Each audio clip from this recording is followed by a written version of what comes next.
The Obama administration's use of federal tax dollars and the administration's efforts to fund artists chosen to promote the president's policies through the National Endowment for the Arts has forced the resignation of a top NEA official.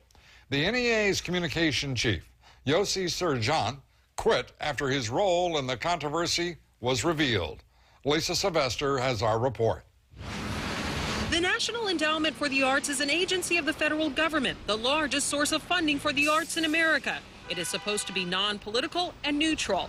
But on August 6th, the agency's then communications director, Yossi Sergeant, sent an email to dozens of artists, many of them considered friendly to the White House, inviting them to take part in a conference call. During the call, he said, I would encourage you to pick something, whether it's healthcare, education, the environment.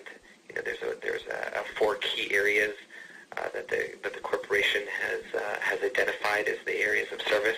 The call also included a member of the White House Office of Public Engagement, Buffy Wicks, independent film producer Patrick Courrielche, who believes many artists have become tools of the state, recorded the call. He says the mandate was clear. They encouraged us to create art on health care, on energy and in the environment, and they wanted us to bring whatever art network that we had or whatever art talent that we had to those issues.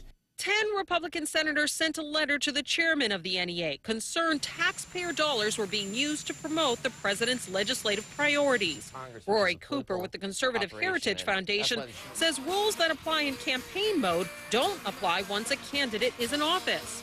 The Hatch Act strictly prevents political appointees in the administration from engaging in lobbying activities or campaign or political activities that are designed to either promote the president's program. Sergeant resigned this week. Calls to him were not returned. The NEA in a statement said some of the language used by the former NEA Director of Communications was unfortunately not appropriate, adding this call was completely unrelated to NEA's grant-making, which is highly regarded for its independence and integrity. The White House also released a statement saying the conference call was to encourage voluntary participation in a national service initiative, adding, quote, "We regret any comments on the call that may have been misunderstood or troubled other participants."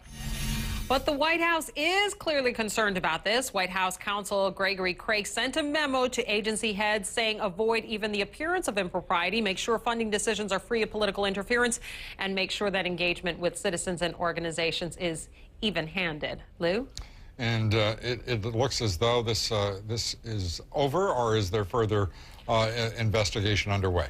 Well, I think that there were other participants on the call, and I think that there will be more attention drawn to some of those individuals, even at least one member of the White House who participated in that call. All right, we'll watch closely. Thanks very much, Lisa Sylvester from Washington.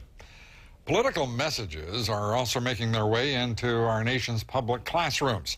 A video titled "The Story of Stuff" has been seen by students all across the country.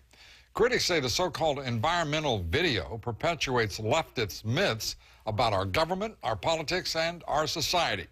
And many critics are asking, what is it doing in our public schools? Kitty Pilgrim with our report.